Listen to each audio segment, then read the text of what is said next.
So வணக்கம். So last வீடியோவில் if கண்டிஷன்னா என்ன, ஸோ அந்த இஃப் கண்டிஷனில் இப்போ ஃபார் எக்ஸாம்பிள் நம்மளுக்கு அவுட்புட் எப்படி வரணும் அப்படிங்கிற விஷயத்தை வந்து நம்ம பார்த்தோம். இஃப்லே வந்து பார்த்திங்கன்னா இன்னும் ஒரு 2 கான்செப்ட் இஃப் இருக்குது. ஸோ அந்த கான்செப்ட் இஃப்பை வந்து இன்றைக்கி நம்ம பார்க்க போகிறோம்.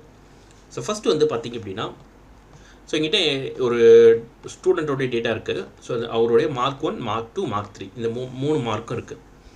இப்போ எனக்கு வந்து பார்த்திங்கன்னா, ஸோ இந்த 3 மார்க்கும் இப்போ மார்க் 1, மார்க் 2, மார்க் 3 இந்த 3 மார்க்கும் 45க்கு மேலே இருந்தால் பாஸ், இல்லைனா ஃபெயில் அப்படின்னு வரணும். ஸோ ஃபார் எக்ஸாம்பிள் இந்த ஆலன் இருக்கார், அவர் மார்க் 1ல் வந்து பார்த்தீங்கன்னா 30 தான் எடுத்திருக்காரு. ஆனால் மார்க் 2லேயும் மார்க் 3லேயும் வந்து 68, 64 எடுத்திருக்காரு. பட் அவர் வந்து பார்த்தீங்கன்னா ஃபெயில் தான். ஏன்னா எல்லாத்துலேயும் 45 மார்க் எடுத்தால் தான் பாஸ்.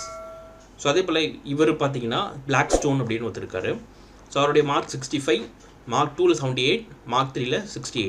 ஸோ அப்போ 3லேயுமே வந்து ஒரு 45 மார்க் எடுத்திருக்காரு. ஸோ இதை வந்து நம்ம வந்து உட்காந்து மேனுவலாக உட்காந்து இது பாஸா ஃபெயிலா அப்படின்னு போட்டுட்டு இருக்கிறதுக்கு டைம் கிடையாது. ஸோ இதை தான் நம்ம வந்து எக்ஸல் ஃபங்க்ஷன் மூலமாக இதை வந்து நம்ம வந்து ஃபார்முலாவில் டேட்டா வந்து அவுட்புட்டாக கொடுக்கணும். ஸோ இதுக்கு தான் நம்ம யூஸ் பண்ண வேண்டியது இஃப் கண்டிஷன். ஸோ இஃப் கண்டிஷனில் நம்ம ஆல்ரெடி வந்து ஒரு இஃப் கண்டிஷன் யூஸ் பண்ணோம். ஸோ அது வந்து பார்த்திங்கன்னா சிங்கிள் இஃப்பாக யூஸ் பண்ணோம். அதாவது எனக்கு வந்து மோர் தென் கிரேட்டர் தென் 75 இருந்துச்சுன்னா குட்னு காமிக்கணும், மோர் தென் 85 இருந்துச்சுன்னா லெஸ் தென் 75னா பேட்னு காமிக்கணும். ஸோ அந்த மாதிரி நம்ம ஒரு கண்டிஷன் மாதிரி கொடுத்துருந்தோம். பட் இங்கே என்னென்னா ஒரு 3 டேட்டா இருக்குது. ஸோ இதை வந்து எப்படி நம்ம வந்து ஒர்க் பண்ணுறது அப்படிங்கிற விஷயத்தை நம்ம பார்க்க போகிறோம். ஸோ ஃபஸ்ட்டு வந்து பார்த்திங்கன்னா is equal to if.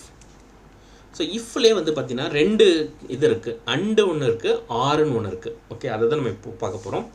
So and அப்படின்னா என்னென்னா, ஸோ எல்லா கண்டிஷனும் மேட்ச் பண்ணால் மட்டும்தான் எனக்கு பாஸ் ரிசல்ட் கொடுக்கணும்.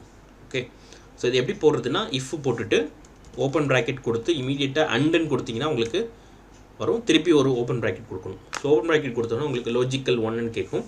ஸோ லாஜிக்கல் 1 பார்த்தீங்கன்னா எனக்கு C2 greater than 45. Okay, greater than or equal to 45 கொடுக்குறேன், கம்மா. ஸோ திருப்பி ஒரு தடவை லாஜிக்கல் டெஸ்ட் 2 வந்து பார்த்தீங்கன்னா C2 so greater than D2 greater than or equal to 45. So அதுக்கப்புறம் E-cell, okay, E2 greater than or equal to 45. So இப்போ இந்த 3 logical டெஸ்ட்டும் நமக்கு கொடுத்துட்டோம். ஓகே, முன்னாடி நம்ம பார்த்த இஃப்ல ஒரே ஒரு லாஜிக்கல் டெஸ்ட் தான் வந்து இருந்துச்சு. ஸோ இந்த இடத்துல பார்த்தீங்கன்னா மல்டிபிள் லாஜிக்கல் டெஸ்ட், அதுவும் இஃப்ல அண்டு கண்டிஷன் யூஸ் பண்ணி நம்ம பண்ணுறோம். ஓகே, நான் இப்போ இதை க்ளோஸ் பண்ணுறேன். க்ளோஸ் பண்ணோடனே எனக்கு வந்து இந்த ஹெல்ப்பர் காலம் என்ன வருதுன்னா, க்ளோஸ் பண்ணிவிட்டு நான் ஒரு கமா போட்டோடனே வேல்யூ ஆஃப் ட்ரூவாக இருந்தால் என்ன வரணும், வேல்யூ ஆஃப் ஃபால்ஸ் வந்து பண்ணணும். ஸோ வேல்யூ ஆஃப் ட்ரூவாக இருந்தால் எனக்கு பாஸ்ன்னு வரணும். நான் ஆல்ரெடி சொல்லியிருக்கேன், ஒரு டெக்ஸ்ட் இருந்துச்சுன்னா நீங்கள் டபுள் கோட்ஸ் போடணுன்ட்டு. ஸோ வேல்யூ ஆஃப் ஃபால்ஸாக இருந்தால் ஃபெயிலுன்னு வரணும். ஸோ இப்போ நான் என்ட்ரு கொடுத்துட்றேன். என்ட்ரு கொடுத்தோன்னே எனக்கு ஃபெயில் அப்படின்னு வருது. ஓகே, ஸோ நான் அப்படியே இந்த ஃபார்முலாவை ட்ராக் பண்ணுறேன். ஸோ ஆல்ரெடி சொன்ன மாதிரி இந்த இடத்துல பார்த்தீங்கன்னா பாஸ்ன்னு காமிக்குது. ஸோ இது வந்து மோர் தென் 45 இருக்கிறனால பாஸ்ன்னு காமிக்குது. ஸோ இது லெஸ் தென் 45 ஒன்று இருக்கிறனால ஃபெயிலுன்னு காமிக்குது. ஸோ அந்த அண்டு கண்டிஷன் எப்படி ஒர்க் ஆகுதுன்னு கேட்டிங்கன்னா, ஒரு கண்டிஷன் மட்டும் மேட்ச் ஆகாமல் எல்லாமே வந்து மேட்ச் ஆகணும். ஓகே, எல்லாமே வந்து சாட்டிஸ்ஃபை ஆனால் மட்டும்தான் அது ரிசல்ட் கொடுக்கும். ஸோ இது வந்து பார்த்திங்கன்னா அண்டு ஃபார்முலா. ஸோ இஃப்பில் அண்டு ஃபார்முலா. இப்போ நான் அடுத்த கண்டிஷனில் ஆர் ஃபார்முலான்னு ஒரு ஃபார்முலா இருக்குது, அது நான் போடுறேன். ஆர் அப்படின்னா என்னென்னா, எனி ஒன் கண்டிஷன் சாட்டிஸ்ஃபை ஆனாலே பாஸ்ன்னு கொடுத்துரும். ஸோ இப்போ நான் திருப்பி அதே போல் போடுறேன். இஃப் ஓப்பன் ப்ராக்கெட், அந்த இடத்துல அண்டுன்னு போட்டோம்.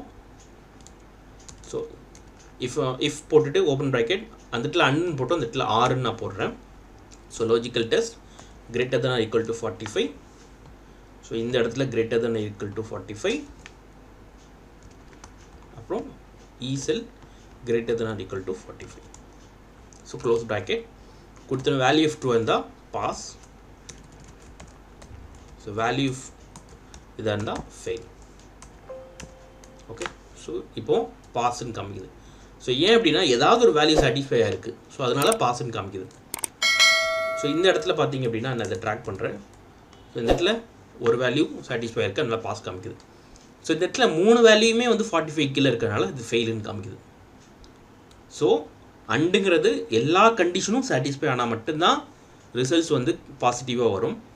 ஆறுங்கிறது எனி ஒன் கண்டிஷன் சாட்டிஸ்ஃபை ஆனாலே வந்து பாஸ்ன்னு வரும், மற்றது எல்லாமே வந்து பார்த்திங்கன்னா ஃபெயிலுன்னு வரும். ஓகே, ஸோ ஹோப் இந்த வீடியோவில் உங்களுக்கு அண்டுனா என்ன, ஆர்னா என்னன்னு படிக்கலாம், உங்களுக்கு புரிஞ்சிருக்கும்னு நினைக்கிறேன். ஸோ அண்டில் வந்து பார்த்திங்க அப்படின்னா நிறைய பேர் வந்து பார்த்திங்கன்னா எனக்கு எல்லா இப்போ நம்ம ஸ்கூல்ஸ் அப்படின்னா எல்லாமே பாஸ் ஆகணும் அப்படின்ட்டு இருக்கும். ஆர் அப்படின்ல வந்து பார்த்திங்கன்னா நம்மளுக்கு வந்து எனி ஒன் கண்டிஷனில் வந்து இப்போ ஃபார் எக்ஸாம்பிள் இப்போ நீங்கள் ஒரு கேஒய்சி டாக்குமெண்ட் கொடுக்குறீங்க, ஏதாவது ஒரு டாக்குமெண்ட் இருந்தாலே போதும் அப்படின்னு நம்ம சொல்லுவாங்க. ஓகேவா, ஸோ அதுக்கு தான் இந்த ஆர் கண்டிஷன் யூஸ் பண்ணலாம். ஸோ ஹோப் இந்த வீடியோ யூஸ்ஃபுல்லாக இருக்கும்னு நினைக்கிறேன். அடுத்த வீடியோவில் சந்திப்போம். நன்றி, வணக்கம்.